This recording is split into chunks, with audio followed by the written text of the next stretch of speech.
Welcome to एस्ट्रोनॉमिका। दोस्तों, क्या आपने कभी सोचा है कि हमारे अलावा भी कहीं और लाइफ एग्जिस्ट करती है? क्या हम अकेले हैं इस यूनिवर्स में, या कहीं दूर किसी एलियन वर्ल्ड में कोई हमें देख रहा है? आज हम एक्सप्लोर करेंगे 10 ऐसे प्लैनेट्स जो लाइफ को हार्बर कर सकते हैं।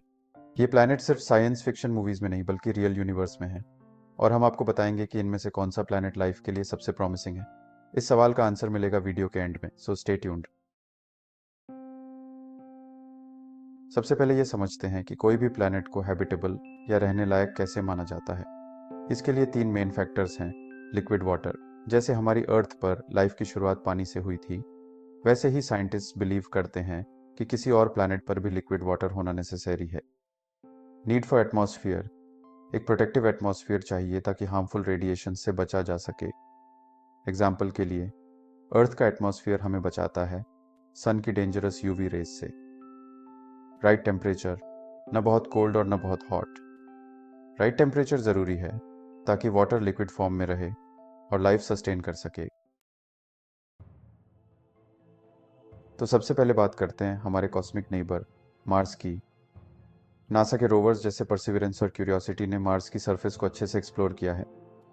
मार्स पर पानी के पुराने ट्रेसेस मिले हैं, और वहाँ की मिट्टी में कुछ ऐसे एलिमेंट्स भी हैं जो लाइफ को सपोर्ट कर सकते हैं। लेकिन दिक्कत ये है कि मार्स पर बहुत कम एटमॉस्फेयर है और माइक्रोबियल लाइफ के साइन बहुत कम हैं। लेकिन कौन जाने, शायद वहाँ अंडरग्राउंड लाइफ हो सकती है। नासा अभी भी इस रेड प्लैनेट पर लाइफ की तलाश में जुटा हुआ है। अब चलते हैं जुपिटर के सबसे इंटरेस्टिंग मून यूरोपा पर। इस मून की पूरी सरफेस आइस से कवर्ड है, लेकिन साइंटिस्ट का मानना है कि इसके नीचे एक वास्ट ओशन हो सकता है। नासा का कहना है कि अगर वहाँ वाटर है तो वहाँ लाइफ के लिए ज़रूरी इंग्रेडिएंट्स भी हो सकते हैं। मे बी एलियन फिश हो सकता है। नासा के अपकमिंग यूरोपा क्लिपर मिशन से हमें और जानकारी मिल सकती है। Planet number 3, Titan Saturn's moon. Saturn का सबसे बड़ा मून टाइटन भी एक मज़ेदार जगह है। वहाँ की एटमॉस्फेयर बहुत थिक है और उसमें मेथेन लेक्स और रिवर्स फ्लो करते हैं। हालांकि वहाँ पानी नहीं, लेकिन मेथेन बेस्ड लाइफ फॉर्म्स की पॉसिबिलिटी है। Sounds like something from a science fiction movie, right? मगर नासा का मानना है कि वहाँ कुछ अलग तरह की लाइफ फॉर्म्स हो सकती हैं। नासा का ड्रैगनफ्लाई मिशन जल्द ही टाइटन की ओर रवाना होगा। Next up is planet number 4, Kepler 452b, earth's cousin. अब हम बात करेंगे केपलर 452b की, जिसे अर्थ का बड़ा कज़न कहा जाता है। ये प्लैनेट एक हैबिटेबल जोन्स में पाया गया है, जिसका मतलब है कि यह अपने स्टार से ठीक इतनी दूरी पर है कि वहाँ पानी लिक्विड फॉर्म में हो सकता है।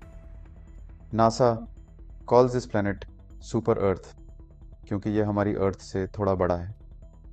अभी तक कोई डेफिनेट प्रूफ नहीं है कि वहाँ लाइफ है, लेकिन यह प्लैनेट डेफिनेटली एक स्ट्रॉन्ग कैंडिडेट है। Planet number 5, Trappist 1 system. अब ट्रैपिस्ट 1 सिस्टम की बात करते हैं, जहाँ एक या दो नहीं बल्कि 7 अर्थ लाइक प्लैनेट्स हैं। और सबसे मज़ेदार बात यह है कि उनमें से 3 प्लैनेट्स हैबिटेबल जोन में हैं, मतलब वहाँ लाइफ एग्जिस्ट करने के चांसेस बहुत ज़्यादा हैं। इमेजिन करो, 3 प्लैनेट्स पर लाइफ, हमसे दूर एक ही सोलर सिस्टम में। नासा के टेलीस्कोप्स इन प्लैनेट्स को ऑब्जर्व कर रहे हैं, और जल्द ही हमें इनके बारे में और जानकारी मिल सकती है। Planet number 6, Proxima Centauri b. Proxima Centauri b हमारे सबसे नज़दीकी स्टार सिस्टम में मौजूद है। ये प्लैनेट भी हैबिटेबल जोन्स में है, जिसका मतलब है कि वहाँ पानी और लाइफ हो सकती है। प्रॉक्सिमा सेंटोरी हमारे सोलर सिस्टम से सिर्फ 4.2 लाइट ईयर्स दूर है, जो कॉस्मिक टर्म्स में काफ़ी नज़दीक है। एक दिन शायद हम यहाँ जाकर एलियंस से मिल सकें। प्लैनेट नंबर 7, एनसेलाडस, अनदर आइसी मून। जुपिटर का मून यूरोपा के बाद सैटर्न का मून। एनसेलाडस भी साइंटिस्ट्स के लिए बहुत एक्साइटिंग है। यहाँ की आइस कवर्ड सरफेस से पानी के जेट्स स्पेस में निकलते हैं, जिससे पता चलता है कि वहाँ भी पानी के विशाल भंडार हैं। नासा के कासिनी स्पेसक्राफ्ट ने इस मून के जेट से पानी कलेक्ट किया था, और उसमें कुछ ऐसे ऑर्गेनिक कंपाउंड्स मिले जो लाइफ की शुरुआत के लिए ज़रूरी हो सकते हैं। Planet number 8, ग्लीसे 581। ग्लीसे 581 एक और एक्सो प्लैनेट है जो हैबिटेबल जोन में पाया गया है। साइंटिस्ट का मानना है कि यह प्लैनेट अर्थ से बहुत मिलता जुलता हो सकता है। हालांकि इसके बारे में ज़्यादा इन्फॉर्मेशन नहीं है, लेकिन यह प्लैनेट अभी भी एलियन लाइफ के लिए एक स्ट्रॉन्ग कैंडिडेट माना जाता है। नासा और अन्य स्पेस एजेंसीज लगातार इसके बारे में डेटा कलेक्ट कर रही हैं। Planet number 9, Venus, our fiery neighbour.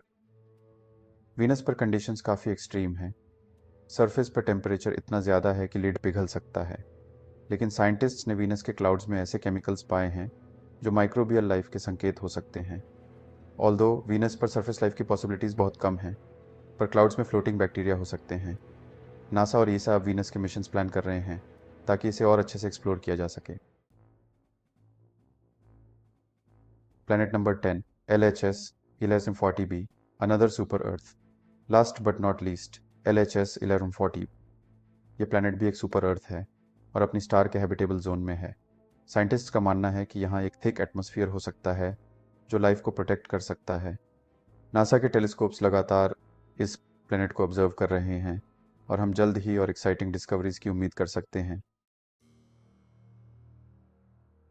Conclusion and answer. तो दोस्तों, अब उस सवाल का जवाब जिसका आपने इंतज़ार किया। सबसे प्रॉमिसिंग प्लैनेट कौन सा है? आंसर है यूरोपा, क्योंकि वहाँ लिक्विड वाटर की स्ट्रॉन्ग पॉसिबिलिटी है और नासा का अपकमिंग मिशन हमें वहाँ लाइफ के बारे में और जानकारी दे सकता है। इन दी एंड, अगर आपको ये वीडियो मज़ेदार और इन्फॉर्मेटिव लगा तो इसे लाइक और शेयर ज़रूर करें। और अगर आप और भी ऐसे ही एक्साइटिंग स्पेस जर्नीज़ करना चाहते हैं तो हमारे चैनल एस्ट्रोनॉमिका हिंदी को सब्सक्राइब करना न भूलें। धन्यवाद और मिलते हैं अगले वीडियो में, जहां हम एक्सप्लोर करेंगे और भी कॉस्मिक मिस्ट्रीज़।